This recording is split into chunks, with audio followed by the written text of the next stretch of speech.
Hello guys, welcome back. So guys, इस video में हम डिस्कस करने वाले हैं टाइप डिफ कीवर्ड के बारे में और कमेंट के बारे में।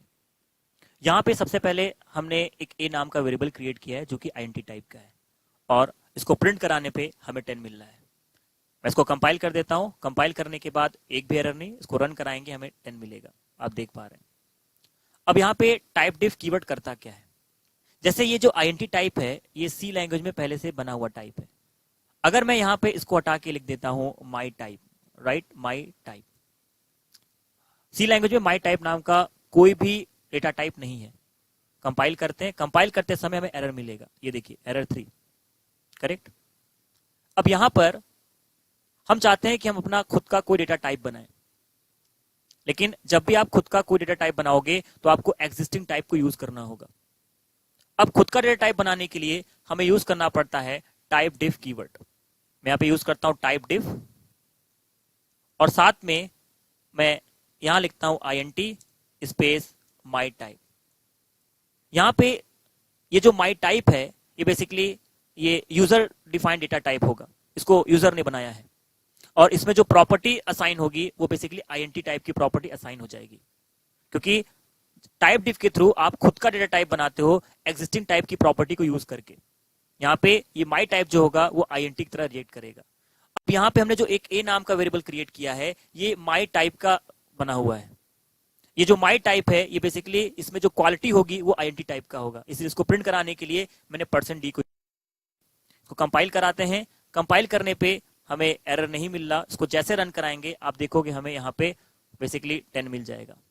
तो ये था हमारे पास टाइप डिफ। तो टाइप डिफ के थ्रू हम लोग क्या करते हैं, हम लोग खुद का डेटा टाइप बनाते हैं। अब मैं डिस्कस करता हूं कमेंट के बारे में। सो कमेंट क्या होता है?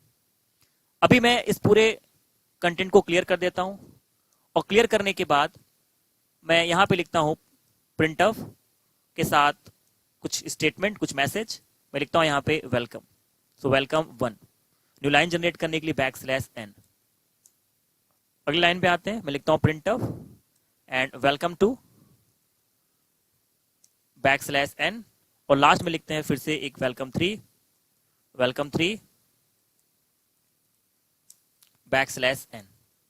ये लास्ट स्टेटमेंट है, हमें वाइड भी कर सकते हैं \n। हम इसको कंपाइल कर लेते हैं, कोई भी एरर नहीं। स्टेप बाय स्टेप को रन कराते हैं। स्टार्ट होगा मेन से, स्क्रीन को क्लियर करेगा, वेलकम 1 प्रिंट होगा, वेलकम 2 और वेलकम 3 और लास्ट में गेट ch। अब यहाँ पे हमें कमेंट के बारे में जानना है। कमेंट का काम होता है डॉक्यूमेंटेशन करना, मतलब आपने जो प्रोग्राम किया है उसके स्टेप को डिस्क्राइब करना। अभी यहां पे मैंने 3 स्टेटमेंट लिखा है, वेलकम 1, वेलकम 2 और वेलकम 3। सबसे पहले मैं यहां पे यूज करता हूं कमेंट। मैं आपको बता दूं हमारे पास 2 तरह के कमेंट होते हैं। पहला होता है सिंगल लाइन कमेंट,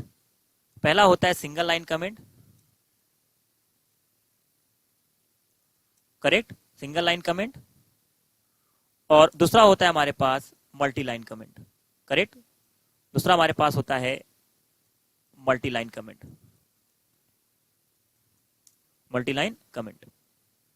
अब यहां पे हम सबसे पहले यूज करते हैं सिंगल लाइन कमेंट। हमारे आउटपुट में हमें मिल रहा है वेलकम 1, वेलकम 2 और वेलकम 3।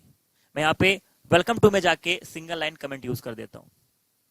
जैसे मैंने यहां पे सिंगल लाइन कमेंट यूज किया, आप देखोगे ये जो वेलकम 2 है आपको डिसेबल दिख रहा होगा। कमेंट का मेन काम होता है डॉक्यूमेंटेशन करना। अभी मैंने यहाँ पे सेकंड लाइन को कमेंट किया हुआ है। अच्छा, जो लाइन आप कमेंट करते हो उस लाइन को हमारा कंपाइलर ये सोचता है कि ऐसी लाइन लिखी ही नहीं गई है, मेरा कंपाइलर उस लाइन को इग्नोर कर देगा। अब यहाँ पर मैं इसको कंपाइल कराता हूं, आप देखोगे एक भी एरर नहीं। इसको मैं जैसे रन कराऊंगा तो सबसे पहले स्टार्ट होगा मेन से, स्क्रीन को क्लियर करेगा, वेलकम 1 तो प्रिंट करेगा लेकिन वेलकम 2 नहीं प्रिंट करेगा, डायरेक्टली वेलकम 3 पे आ जाएगा। ये देखिए, क्योंकि मेरा कंपाइलर क्या कर रहा है, कमेंट की गई लाइन को इग्नोर कर रहा है। दिख रहा है वेलकम 1 एंड वेलकम 3, क्योंकि 2 को मैंने कमेंट कर दिया है।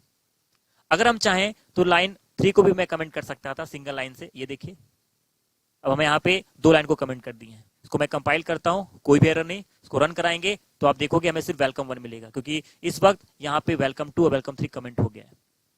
सो ये था सिंगल लाइन। अगर हमें एक लाइन कमेंट करना होता है तो हम basically single line comment use करते हैं।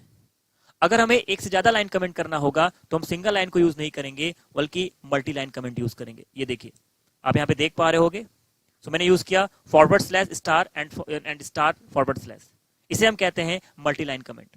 मल्टी लाइन कमेंट को हम तब यूज करते हैं जब हमें एक से ज्यादा लाइन कमेंट करनी होती है। मैं इसको कंपाइल कराता हूं, कोई भी एरर नहीं। इसको मैं रन कराता हूं स्टेप बाय स्टेप। स्टार्ट होगा मेन से, स्क्रीन को क्लियर करेगा, वेलकम 1 प्रिंट करेगा और डायरेक्टली गेट ch पे आ जाएगा। तो ये था हमारे पास सिंगल लाइन कमेंट और मल्टी लाइन कमेंट। अब यहाँ पे डॉक्यूमेंटेशन का मतलब क्या होता है? डॉक्यूमेंटेशन का मतलब होता है आप अपने कोड के बारे में डिस्क्राइब करते हो। जैसे मैं यहां पे लिख देता हूं इस वक्त welcome message, welcome message, correct. मैं ये बताना चाह रहा हूं ये तीनों कोड, ये जो तीनों लाइन लिखा गया ये वेलकम मैसेज के लिए है। बट इसको जैसे कंपाइल कराएंगे आप देखोगे इसमें एरर आ जाएगा, दिख रहा है। अब मुझे इस लाइन को हम प्रिंटअप में तो रख नहीं सकते। अगर इसको प्रिंटअप में रखेंगे तो हमारा स्टेटमेंट ये प्रिंट हो जाएगा कंसोल पे। अब मैं इसको कमेंट करूंगा। अब इसको कमेंट कर देता हूं सिंगल लाइन कमेंट से। ये देखिए ये वेलकम मैसेज बता रहा है कि हम जो कोड कर रहे हैं वो वेलकम मैसेज के लिए कर रहे हैं। मैं लिखता हूं फॉर वेलकम मैसेज। ये तीनों लाइन वेलकम मैसेज के लिए लिखा गया है। कंपाइल करते हैं, यहां पर कोई भी मिस्टेक नहीं। इसको जैसे रन कराएंगे हमें अपना आउटपुट मिल जाएगा, करेक्ट। सो कमेंट का मेन काम होता है डॉक्यूमेंटेशन करना, और कमेंट की गई लाइन को हमारा कंपाइलर हमेशा इग्नोर कर देता है। हमारे पास दो तरह के कमेंट होते हैं, सिंगल लाइन कमेंट और multi line comment. So guys comment और टाइप डिफ का डिटेल आपको डिस्क्रिप्शन में मिल जाएगा। So keep coding and have a nice day.